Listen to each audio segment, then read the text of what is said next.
ভোটের আগে ফের আধিকারিক বদল, কলকাতা দক্ষিণে ডিইও বদল কমিশনের। জেলা নির্বাচনী আধিকারিককে সরালো কমিশন। কলকাতা দক্ষিণের নির্বাচনী আধিকারিক বদল, বসিরহাটের এডিএমকে সরালো নির্বাচন কমিশন এবং এই প্রথম কোন ডিইও বদল করলো কমিশন।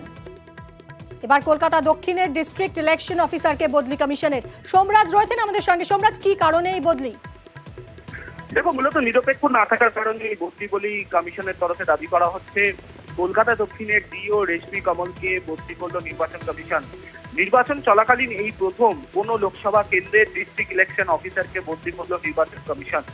কলকাতা দক্ষিণের ডিও বদলি করার পাশাপাশি বসিরহাটের এডিএমকেও বদলি করলো নির্বাচন কমিশন। বসিরহাটের এডিএমকে কি কারণে বদলি, সেই কারণ হিসাবে কমিশনের তরফে এখনো পর্যন্ত গোটা বিষয়টি স্পষ্ট না করা হলেও কমিশনের তরফে দাবি করা হচ্ছে নিরপেক্ষ না থাকার কারণেই বদলি করা হয়েছে।